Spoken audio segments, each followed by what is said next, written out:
Oh, pardon me. I got distracted. I was going to say, Bo. Can you blame me, Jimmy? No, I was kind of doing the same thing. Yes. I just want to say it's Friday the 19th. That means the Audible is on the air 4:30 as we do every Monday, Wednesday, and Friday. We're in Dallas, Texas, AT&T Stadium, the stadium that Jerry built, and Jimmy Cefalo, the voice of the Miami Dolphins on QAM radio, is with us. And Jimmy, first of all, this building, we've been in it a number of times. The Dolphins seem to play here quite often preseason. We played a Thanksgiving game here and other games, but every time you walk in this building, you just got to kind of shake your head about what this guy has built. Yeah, well, no one watches the field during the football game. They're watching the screen, which is 7 stories tall. It goes from 20-yard line to 20-yard line. Even the players on the sidelines are all looking up at the screen, not the field. It's an unusual phenomenon in the NFL. Usually they can't keep the players from standing on the sideline. Right. Here they've got a call for them because they're all sitting on the bench looking up at the big screen. Yeah, it's all right, different. Jimmy, here we are, week 2. Dolphins get a win last week up in New Jersey. A little disappointing start for the first-team offense. Defensively, none of the starters, for the most part, played in the game. So, but you saw some of the depth that the Dolphins may have in this unit, as well as their second and third teams played. But this is an important football game. Now you're going to see the offense play an extended period of time, probably a quarter, maybe into the second quarter a little bit, and we'll get a chance to see that front line, albeit without Cam Wake, of the Dolphins' defensive front for the first time this year. What are you looking to see? What do you want to see by the time this game is over with? Well, I think Adam Gase is taking a different approach to this than he did last week. He was disappointed in the way he called some things to begin the football game last week. Today he told his offense, he said, look, I'll take you out when you play well. If you don't play well, you're going to stay in there for a longer period of time. That probably means you'll get at least them starting into the second quarter, as you said, and be done.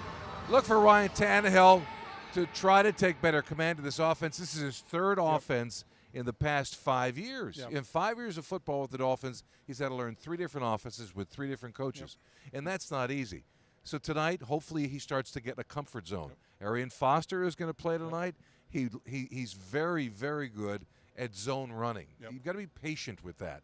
And he has a knack of waiting and waiting and waiting and then making his cut and going hard. And he does that probably better than anybody in this roster, and maybe better than most people in football these days. You'll see Devontae Parker tonight. You want to see what he can add to it.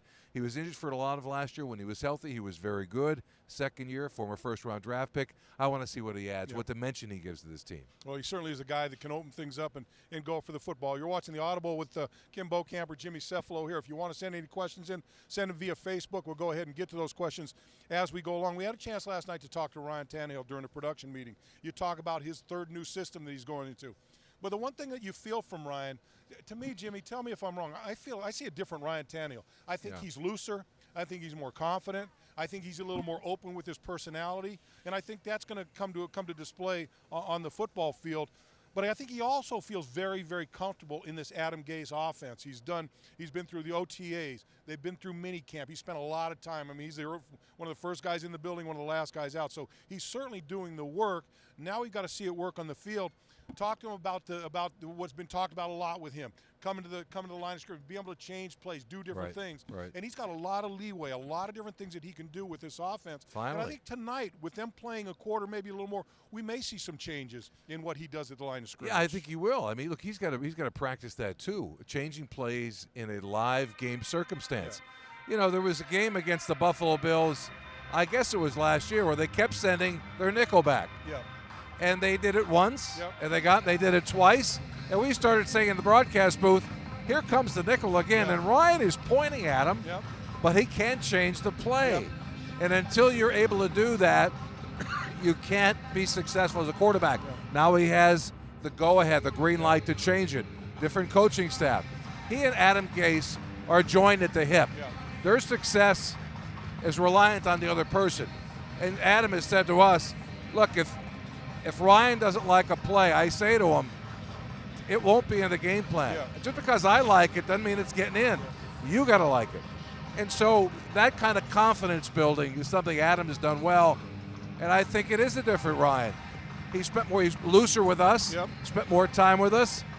He's looser at training camp, signing autographs for everybody who wants one. Hopefully it's the maturing of Tannehill.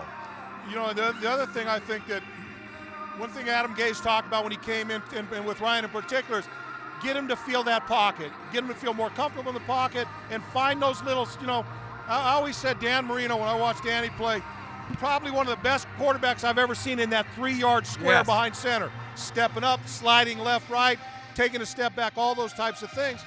And Adam Gase has installed a lot of footwork drills, a lot of drills that are meant to get these guys comfortable in the pocket, moving, doing all those types of things. Ryan talked about that and how much he's starting to get a good feel for that also. Yeah, it's almost like being a matador back there. You know, you're going, you're shuffling one way, feeling pressure without looking at it. You've got to get that idea as a quarterback to be able to do it. You're right, Marino did it better than anybody. Let's talk a little bit about that offensive line, Bo. You've got the 5 guys who are going to start: Albert, Thomas, Pouncey, Turner, and James. But what we want to see tonight is a Tunsil. And the first-round draft pick is Laramie Tunsil. Is he going to become a starter here or not? People want to push Dallas Thomas out. But, you know, you got to do this the right way, as Adam Gase said last night. We're going to find out how he performs in a live game circumstance. He did well last week.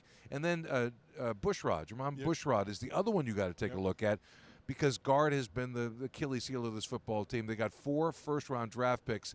If you can't build an offensive line with 4 first-round guys, you got a problem. So this group has got to gel. And I think by next week, Thursday night against the Falcons in Orlando, they have to have this offensive starting 5 all set to go. They have to know who they are. And don't be surprised if it's not Tunsil at left guard and Jermon Bushrod at right guard. In fact, Adam talked about last week in the game that one of the guys that played that graded out the best was Jermon Bushrod, and he's getting at because he's moving over to the right side.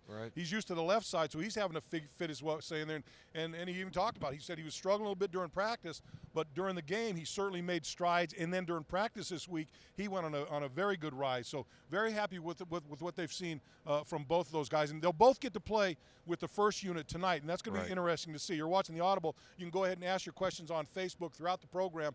We'll get to them. In fact, let's go ahead and get to some right now. Let's go to David Kuffner.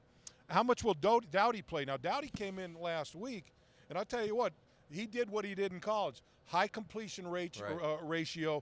He's a very comfortable guy in the pocket. He's got a great persona for a quarterback. I know they love him in that quarterback room. We'll definitely get to see him. He'll probably play a good, I would say probably the better portion of the second half of this football game. I think certainly the fourth quarter. But as the writer said today in talking about the Dallas Cowboys quarterback circumstance, don't fall in love with a backup singer. But, you know, this is love to see Doty and what he might be able to perform. You want him to do well. He's a local kid. He's got a strong arm. He's smart. He's got more confidence now. Adam Gase talked to us about that last night too, that after he performed well last week in New Jersey against the Giants, he seemed to have more of a confidence level in practice all week. So you want to see how that translates into a game-like situation here. Doty will play, and he may make this football team. I think he does. The idea of keeping a third quarterback has one advantage, and the reason I think it's going to happen is Adam Gase is the offensive guy. He's making the decisions. He likes quarterbacks. He got the last word on 53. That's right. And he's a quarterback guy. So and Dowdy continues to play. He's playing. Now look, don't get me wrong. This guy's not going to unseat Ryan Tannehill. No, That's no, not going to be the case. But you're looking at a third-string quarterback, especially with a guy like Matt Moore, who knows how long Matt's going to be here. You know, the future for Dowdy may be that backup quarterback.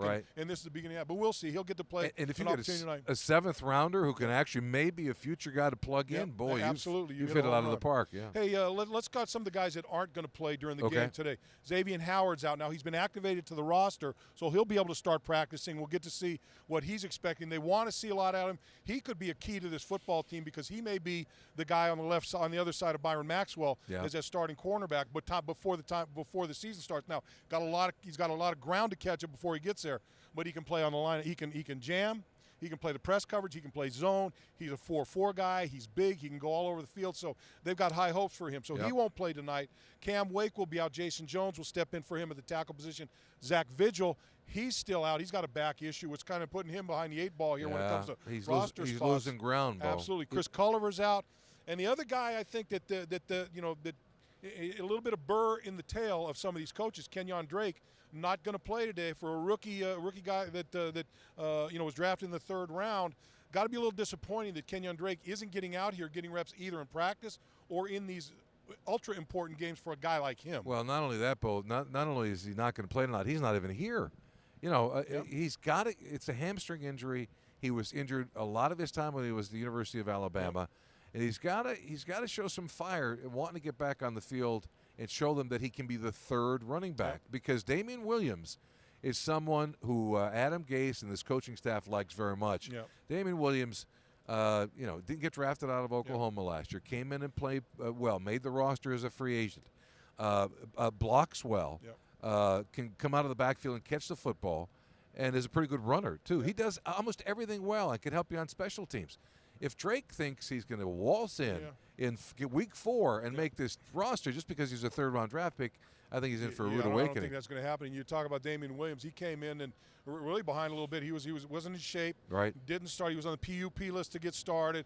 Worked with the trainers, and I think they put him through the grinder pretty good. And he said, "Hey, you know what? I've had enough of this. Let me get up." But since he's been back on the practice field, he's done nothing but good things for this football team. He understands the offense more, and he's a guy that's active with the football. So I know they're very happy and looking forward to seeing what he can do tonight. Let's go to Michael Adams.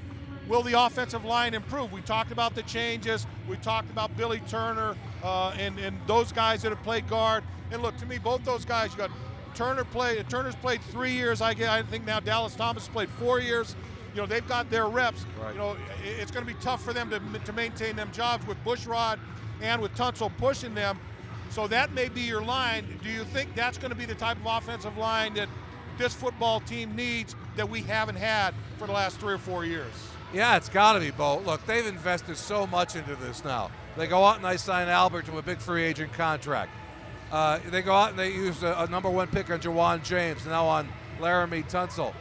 And Mike Pouncey, a first-round pick on him. Yeah. This should be a very good offensive line. Yeah. And Bushrod, even though he was banged up last year and he's moving positions, is a guy who's been in the Pro Bowl a couple of times. 2-time Pro Bowler, 10-year veteran. Right. He's got a lot of snaps under his belt, and he knows how to play the game. So this should be a tough offensive line, one that can run block pretty well, because Tunsil can move people out. He's very athletic. He's very strong. And one that can pass protect, because Albert does it about as well as anybody. And Pouncey, pound for pound, is simply their best offensive lineman. Yeah. Smart, scrappy. Nobody's going to beat him. Yeah. He's not going to lose to anybody. I got to be honest with you, Jimmy. I wasn't listening to you very much because I was kind of peeking over your shoulder and looking at these Dallas Cowboys. Yeah. Forgive me if my mind went astray here, but I know a lot of you guys out there won't. You have no ill will toward me for that kind of thing.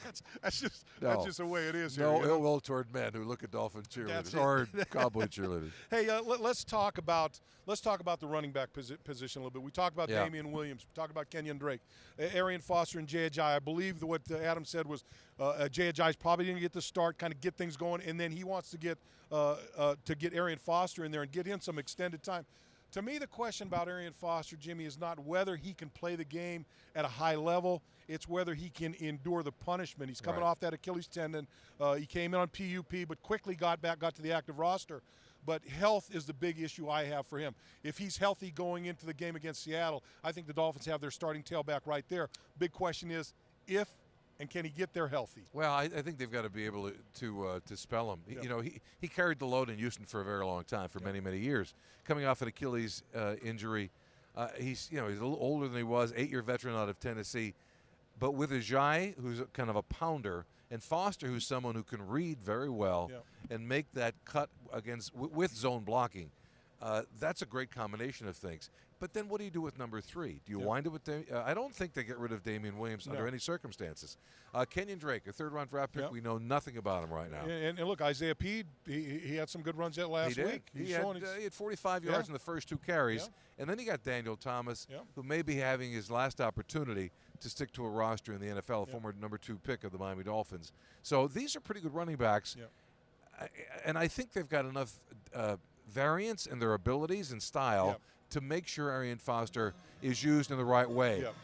Sporadically as a running back, pure runner, but out of the backfield, catching the football, he's as good as anybody. And Adam Gase loves that position and loves Foster for it. No doubt. You're listening to the Audible. You're watching it here on Facebook. You can go ahead and get your questions in. We'll answer them as we go along. Let me see what I got.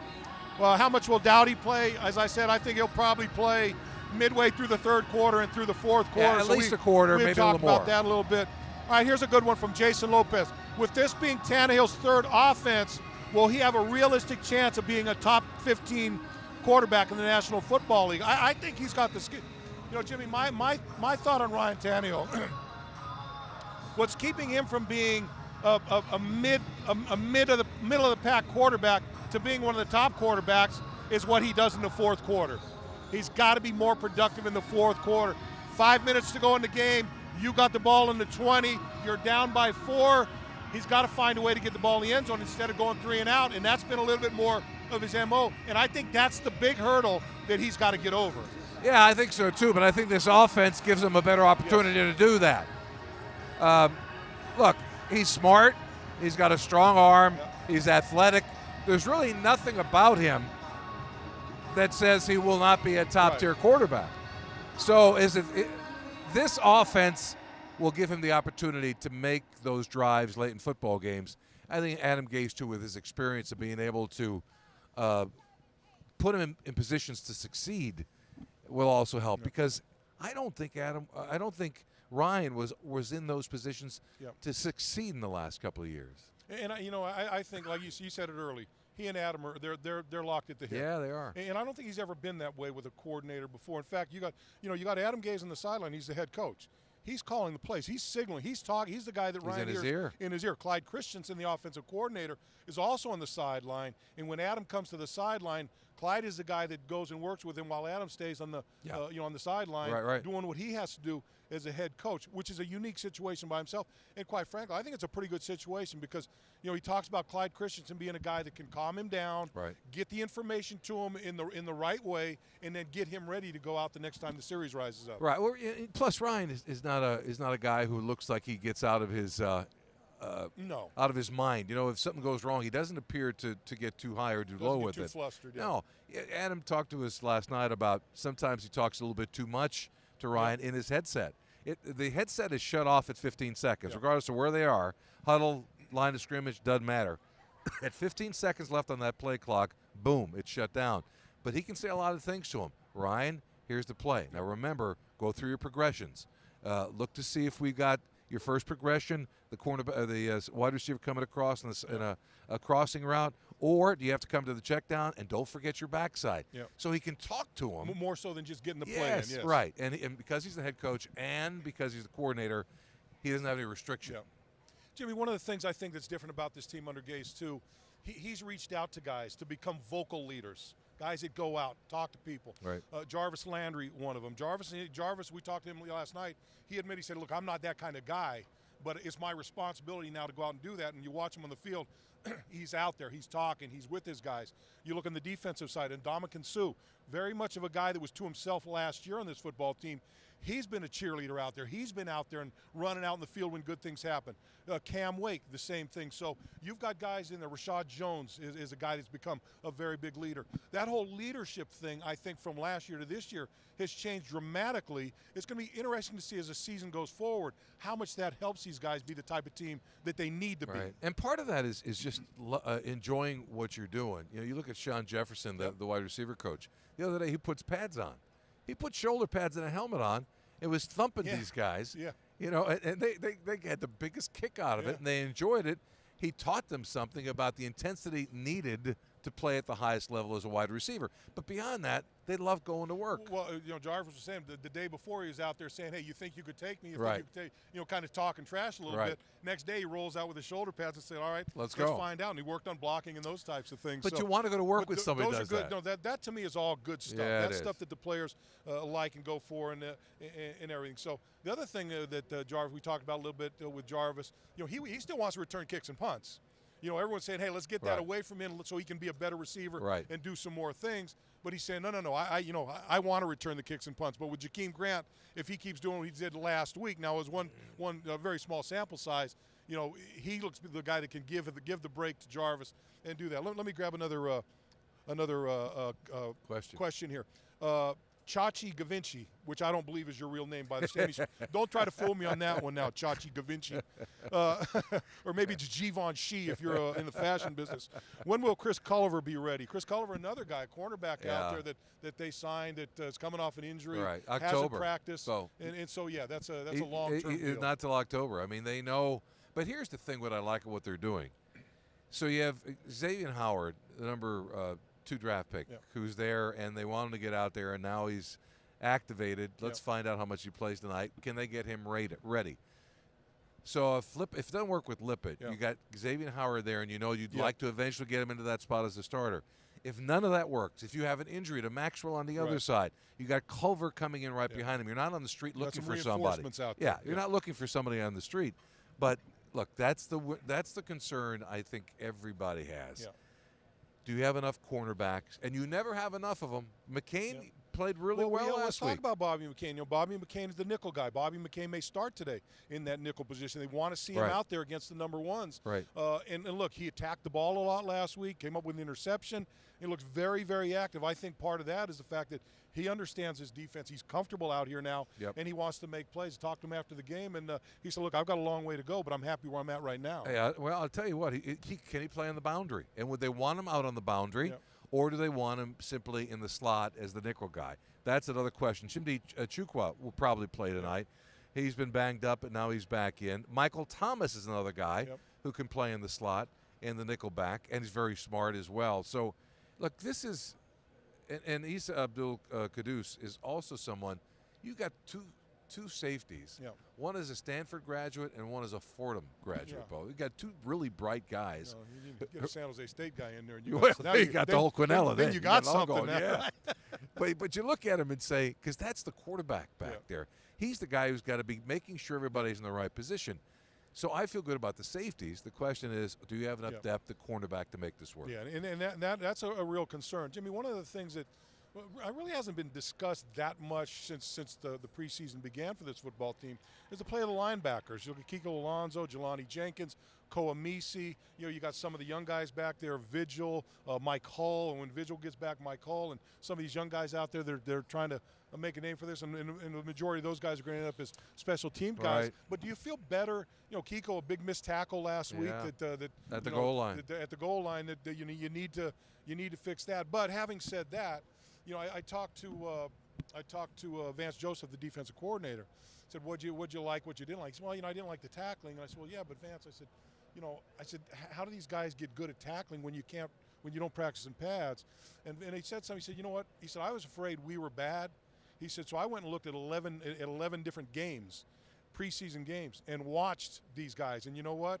We weren't any worse than anybody else. Now that's not, that doesn't justify, poor tackling. But I think tackling is something, especially in this day and age with the way the collective bargaining and practices are set up, it's going to take a while for these guys as well as everybody to get to game-level tackling, and maybe not till the second or third game of the regular season. Well, I think you're absolutely right. It's not going to be until game 2, 3, 4 of the regular season because they're restricted about how much they can hit.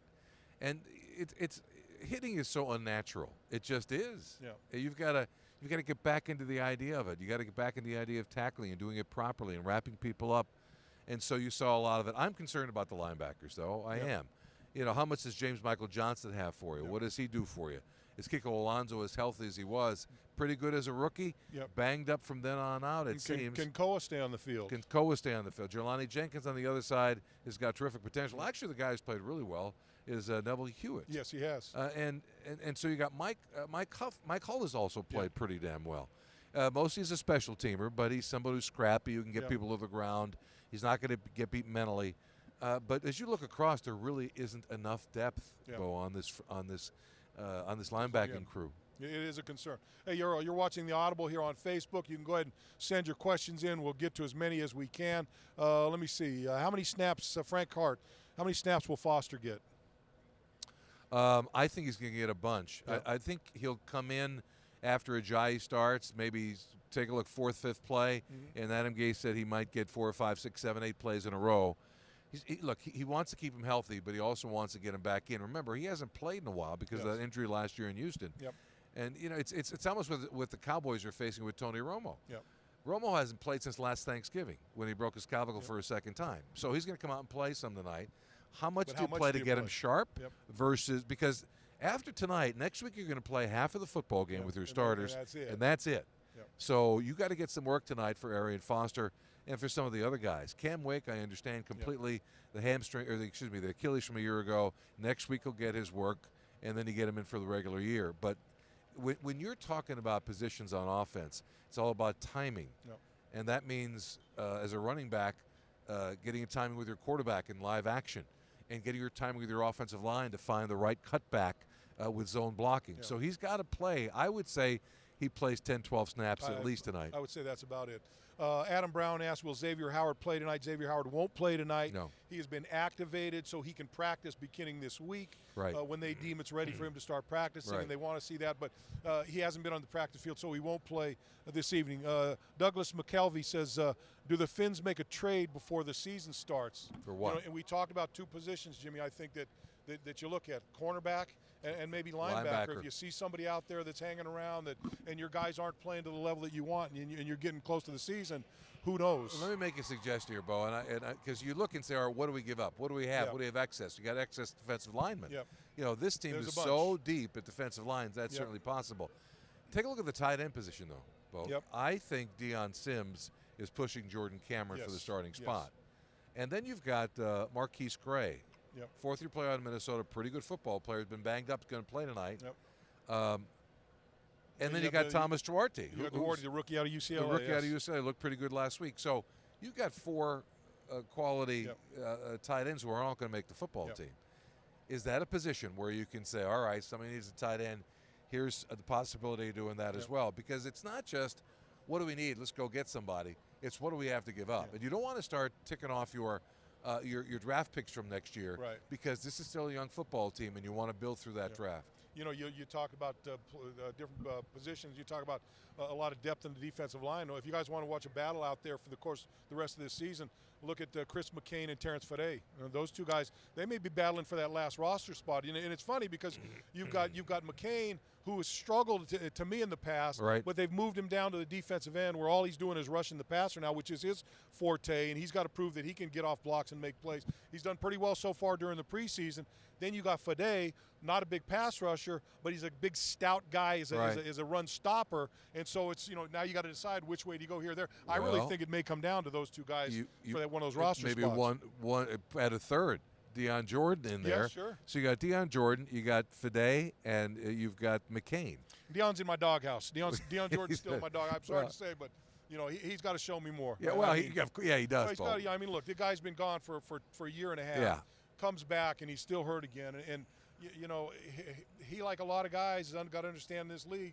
You know, if you want to play, if you want to be a player, you can't be a player where you stand on the sideline. No, you got to get out there and go. So you might have one spot available for those three players, and what do you do then? And do you, can you use one of them as a tradable element? I don't think Deion Jordan, anybody will trade for him because nobody will want to take the chance. You don't know. You're one strike away from this guy not playing ever again. Exactly. So you're not gonna expend anything for him. But yeah, I think there's opportunities out there, and you know, who knows? Maybe it may not be a trade. Maybe they pick somebody up. Cromartie's out there still hanging around, knocking on the door, looking for a job. Who knows? Just like the Dolphins have an excess of defensive linemen, there are people out there who have an excess of cornerbacks and of linebackers. And so what you do is you sit out there and say, here's our final 53, unless this afternoon we find out that we've got a pretty good cornerback that we like out there or that fits our system or a pretty good linebacker. And so those conversations will be made in just 2 weeks. Jimmy, before we wrap this thing up, offensively, what do you need to see out of this first group to leave this stadium feeling pretty good about what you saw out here offensively? A first down. Yeah. You know, because nice. It starts with that, doesn't it? And Adam said this last night. He said, you get a first down and you think you're going to score. Yeah. So we got to get that first down. That first down is the most important thing for an offense tonight. Find out if they get it early. If so, I think this will be a successful evening for them.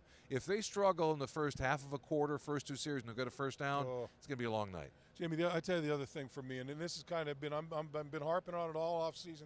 I'm going to continue to harp on it. This team somehow needs to find a way to stop shooting themselves in the foot. I'm talking about procedure penalties, offsides penalties on defense, holding penalties, how many big plays that you make that get called back because of a stupid penalty. You know, you jump offsides as a defensive player. You give that team a 1st and 5 instead of a 1st and 10. Offensively, you jump offside. First instead of 1st and 10, now you're 1st and 15. You can't do it, and there was a steady diet of that last year for this football team, and I hate to say it, but there was a steady diet early on last week for this football team. Look, as a head coach, I think it's one of the most important things a head coach can do. Yep. There's a reason that during Shula's tenure with the Dolphins, every year we were the least penalized team in football. And coincidentally, won many games during that time. Because he jumped down our throats. It wasn't acceptable to jump off sides. And you caught hell for it, and you never did it again. So, whether it was practice or not. No, it didn't matter. Didn't matter. All right, Jimmy, hey, it's been a pleasure having you here. Same, Bo. I'm sure we'll have you on again. I hope so. You know, it won't be the Dallas It Cowboy won't be ever this good. behind us in anymore. fact, this is the finest Audible you've ever done. There's no doubt in my mind. Without question. Well, it's not so good anymore because they left. So anyway, that's going to do it. He's Jimmy then. Cefalo. I'm Kim Bokamper.